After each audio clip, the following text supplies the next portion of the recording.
Hello guys, good morning. Andito po tayo. Tuturuan po namin kayo kung paano tanggalin ang gulong ng isang Chevrolet Captiva. Ito po guys, panoorin nyo. Ilalagay po natin ito. Ang una pong ilalagay natin ay ang ating crocodile jack. And then tatanggalin natin yung mga nuts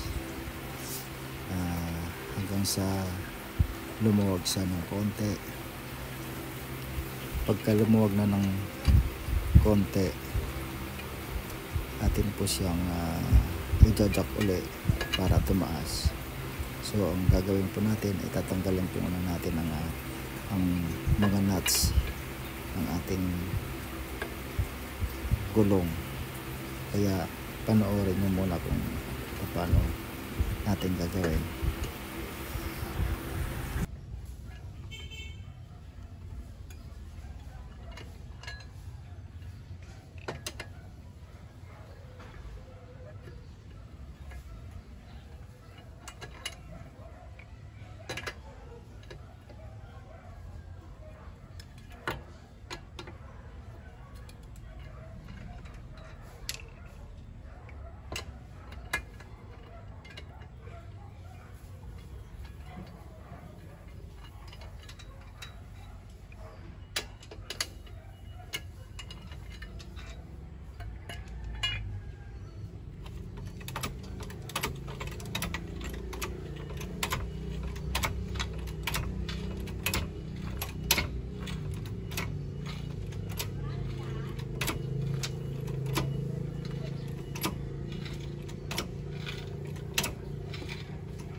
Ang ating po gagawin ay kukuha tayo ng kahoy, pupukin po natin yung gulong para po lumuwag.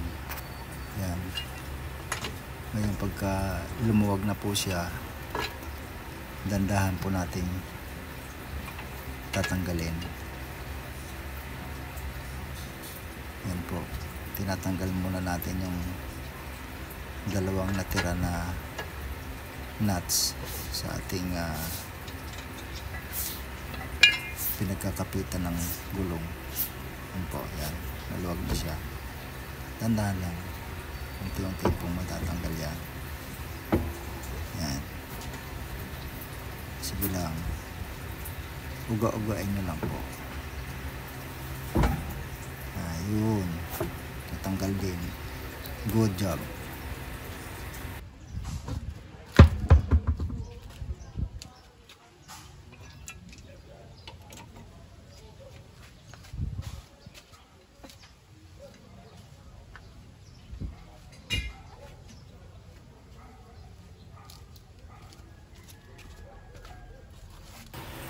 Ang ginawa po natin, atin po muna pinavulcanize dito sa malapit sa amin. Ang mahal po ng bayad ng bawat butas 200 pesos po. Kaya ang nangyari, 2 butas 400 po binayaran natin. Mas mainam po kung meron kayong mga gamit o kaya bumili kayo ng pantusok. Yun ang pwede nyong gawin para makameno sa gastos. Mahirap kung tayo po ay magpapavulcanize 200 pesos bawat isang butas. Kung maraming butas, itas pong bulsa natin. Yan po, atin na pong ikakabit ang gulong at ayan, itatasan muna natin ng konti. Medyo basa-basa pa yung gulong galing sa vulcanizing. Yan. Yan, mataas na po at kailangan nakaangat ng 1 inches or 2 inches magmula sa floors. ilalapat po natin yung butas sa tornilyo para may pasok po siya. Ayan. Hanggang sa may pasok na po siya sa mga butas. Ayan. Ayan. Ayan. Ayan. And then saka natin unti-unting ilalagay yung mga tinanggal natin na nuts. Ayan. Pag nyo munang hihigpitan, ilagay nyo muna isa-isa. Ayan po. Ayan. And then pagka lagay na po natin lahat, saka po natin i-fold down yung crocodile chop. Ito pala yung ginagamit natin pantanggal ng nuts sa gulong natin, panghigpit. Ayan. Ayan. Huwag muna natin ihigpitan, bali eksakto lang po muna. Saka natin ihigpitan pagka okay na at nailagay na lahat yung 5 nuts sa gulong. Oo. 2 butas.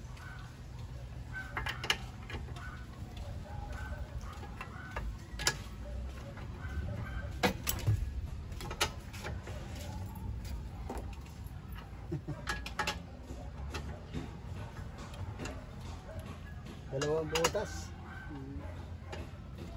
Mahal ang isang mahal ang isang butas dyan. 200 pesos. Ambul ka na eh? Oo. Pwede maganda pa yun, ikaw na bumili.